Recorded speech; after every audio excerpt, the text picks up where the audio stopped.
इन दिनों एक तरफ जहां वोट चोरी का मुद्दा सातवें आसमान पे है, दूसरी तरफ बिहार चुनाव को लेकर एनडीए खेमे में खलबली सी मची है।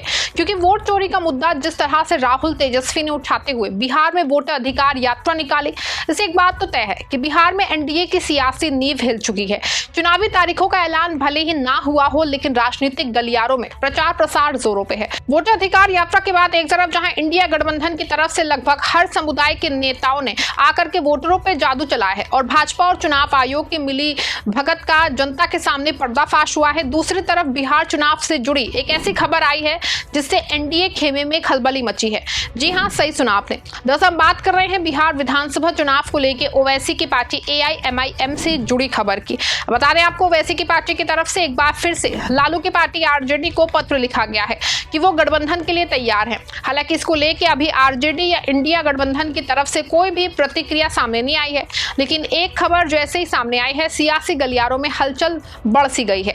दोस्तों, बिहार चुनाव को लेकर सीट शेयरिंग का मुद्दा गर्म है, जिसको लेकर राजनीतिक दल आपसी चर्चा में व्यस्त हैं।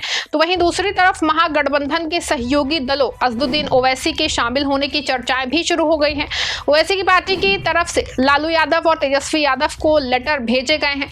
हाल ही में एक टीवी न्यूज चैनल से बात करते हुए अजदुद्दीन ओवैसी ने कहा कि हम चुनाव लड़ रहे हैं और पूरी ताकत से लड़ेंगे। हमारे अध्यक्ष ने लालू प्रसाद यादव को 2 और तेजस्वी यादव को एक आखिरी पत्र लिखा है। उन्होंने कहा कि हम 6 सीटें लेने को तैयार हैं, अगर आप सत्ता में आते हैं तो हमें कोई मंत्रालय नहीं चाहिए, बस सीमांचल विकास बोर्ड बना दें। इसके साथ ही उन्होंने आगे ये भी कहा कि अब अख्तर उल ईमान और मजलिस और क्या कर सकते हैं। बिहार और सीमांचल के लोगों के प्रति हमारी जिम्मेदारी है, उनसे नाराजगी और गुस्सा है। बिहार के लोगों को चुनाव के दौरान हम पे लगाए गए झूठे आरोपों का एहसास हो गया है। ये बी टीम और जाने क्या क्या कहते थे। जब वे हमारे 4 विधायकों को लेकर भाग गए थे तब आसमान नहीं गिरा था। हालांकि अभी सीट बंटवारे को लेकर इंडिया गठबंधन में पूरी तरह से मंथन जारी है। वहीं ऐसे में अगर अजदुद्दीन ओवैसी की पार्टी अगर महागठबंधन का हिस्सा बनती है तो एनडीए की राह मुश्किल हो जाएगी, क्योंकि माना जा रहा है कि अगर एआईएमआईएम अकेले या तीसरा मोर्चा बना के चुनाव लड़ती है तो मुस्लिम वोट का बंटवारा होगा। वहीं दूसरी तरफ इस खबर के सामने आने के बाद एनडीए खेमे में हलचल तेज हो गई है, मीटिंगों का दौर शुरू हो गया है। आलम यह है कि अब सीट बंटवारे को लेकर सीएम नीतीश कुमार भागे भागे अमित शाह के पास पहुंचे। फिर क्या, केंद्रीय गृह मंत्री अमित शाह और मुख्यमंत्री नीतीश कुमार की मुलाकात हुई। सीएम नीतीश कुमार खुद अपनी पार्टी के कार्यकारी अध्यक्ष संजय कुमार झा और मंत्री विजय कुमार चौधरी के साथ पटना के होटल मौर्या पहुंचे, जहां नीतीश कुमार और अमित शाह के बीच में करीब घंटे भर बातचीत हुई। इस मुलाकात के दौरान डिप्टी सीएम सम्राट चौधरी, बिहार बीजेपी प्रभारी भिक्खू भाई दलसानिया, पूर्व प्रदेश अध्यक्ष संजय जायसवाल, मौजूदा बीजेपी बिहार प्रभारी विनोद तावड़े भी मौजूद रहे। सीएम नीतीश कुमार के साथ बिहार के कई आला अफसर भी गृह मंत्री से मिलने पहुंचे।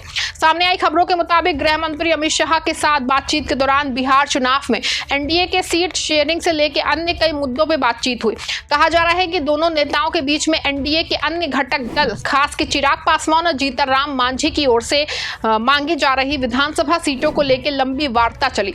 माना जा रहा है कि इस मीटिंग में ही करीब एनडीए की सीट शेयरिंग को लेकर सारी डील लगभग फाइनल हो चुकी है। हालांकि ये मीटिंग हो भी क्यों ना, क्योंकि बिहार चुनाव को लेकर एनडीए ही फुटबॉल चल रही है। आपको बता दूं कि एनडीए में सीट बंटवारे को लेकर जिस फॉर्मूले की चर्चा सियासी गलियारों में है, उसके मुताबिक बीजेपी और जेडीयू के बराबर सीटों पे चुनाव लड़ने की बात कही जा रही है। चर्चा ये भी है कि ये दोनों बड़े घटक दल 100 से ज्यादा सीटों पे अपना उम्मीदवार देंगे। एनडीए में शामिल चिराग पासवान, जीतनराम मांझी और उपेंद्र कुशवाहा की पार्टी को भी उनकी ताकत के हिसाब से सीटें दिए जाने की चर्चा है। राष्ट्रीय लोक मोर्चा के अध्यक्ष उपेंद्र कुशवाहा सीट बंटवारे पे अपने पत्ते खोलने को तैयार नहीं है, लेकिन चिराग पासवान की पार्टी ने शुरुआती दौर में 40 सीटों पे दावेदारी की थी। चिराग पासवान चाहते हैं कि उनकी पार्टी को सीटों को संख्या कम से कम इतनी हो कि एवरेज स्ट्राइक रेट से भी वो इस स्थिति में रहे कि बिहार की सियासत में उनकी अहमियत बनी रहे। हालांकि एनडीए के अंदर सीट शेयरिंग को लेकर जिस फॉर्मूले की चर्चा सियासी गलियारों में है, उसके मुताबिक चिराग पासवान की पार्टी को 20 के आसपास सीटें दी जा सकती हैं। संभव है कि इतनी सीटों पे चिराग को राजी करवाने के लिए बीजेपी कोई और ऑफर भी दे। एनडीए के अंदर सीट बंटवारे पे फंसे पेंच को लेकर सबसे ज्यादा चर्चा चिराग की हो रही है। 2020 के बिहार विधानसभा चुनाव में चिराग पासवान किस तरह एनडीए से बाहर रहे कि मैदान में उतरे थे और इसका खामियाजा जेडीयू को उठाना पड़ा था, ये शायद ही कोई भूला है। बिहार में महागठबंधन की तरफ से मिल रही चुनौतियों को देखते हुए बीजेपी और जेडीयू दोनों में से कोई भी या नहीं चाहेगा दोस्तों कि चिराग एक बार फिर से 2020 से वाली राह पे वो जाए। चिराग ने एनडीए के अंदर से जो प्रेशर पॉलिटिक्स अपनाई है, शायद उसी का असर है कि अब जीतन राम मांझी भी अपनी पार्टी की तरफ से मुखर होकर दावेदारी कर रहे हैं। मांझी इसके लिए जो तर्क दे रहे हैं वो उनकी पार्टी को राष्ट्रीय पार्टी के दर्जे के लिए मिलने वाले वोट परसेंट से जुड़ा है।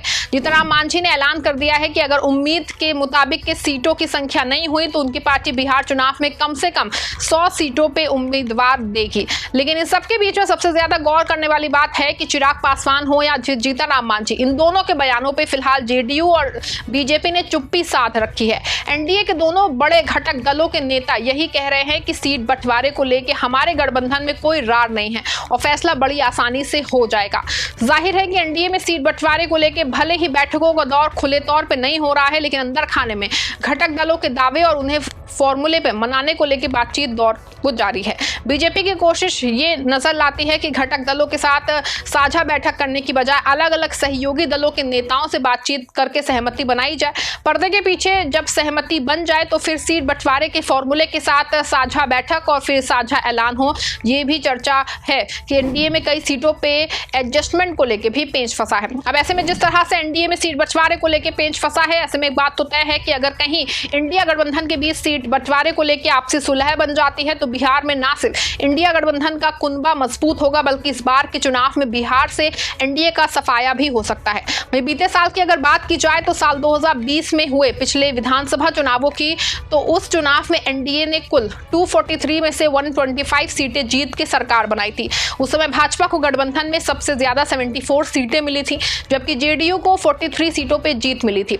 हम और वीआईपी पार्टियां 4-4 सीटों पे जीत हासिल करने में सफल रही थी। हालांकि इस बार वीआईपी इस गठबंधन का हिस्सा नहीं है और एलजेपी को गठबंधन में जगह मिली है। वहीं इंडिया गठबंधन में शामिल कांग्रेस की बात की जाए तो 2020 के चुनावों में कांग्रेस ने 70 सीटों पे चुनाव लड़ा और केवल 19 पे जीत हासिल की। इसकी तुलना में 2015 के विधानसभा चुनावों में पार्टी ने 41 सीटों पे चुनाव लड़ा और 27 पे जीत हासिल की। इस बार भी कांग्रेस 70 सीटों के लिए प्रयास कर रही है। 2020 में राजद ने 144 सीटों पे चुनाव लड़ा, 75 पे जीत हासिल की और 17 पे 5000 से कम मतों के अंतर से दूसरे स्थान पे रही। वहीं इस बार महागठबंधन में हेमंत सोरेन की झारखंड मुक्ति मोर्चा और पूर्व केंद्रीय मंत्री पशुपति कुमार पारस की राष्ट्रीय लोक जनशक्ति पार्टी भी शामिल है। कुल 8 दल हैं जिनमें मौजूदा सहयोगी राजद, कांग्रेस, वामपंथी दल और मुकेश सहनी की विकासशील इंसान पार्टी शामिल है। गौरतलब है कि इस बार इंडिया गठबंधन जिस तरह से तैयारी में है, इससे साफ पता चलता है कि बिहार में एनडीए को भारी झटका लगने वाला है। फिलहाल के लिए इस खबर में बस इतना ही। आप देखते रहें 4PM। धन्यवाद।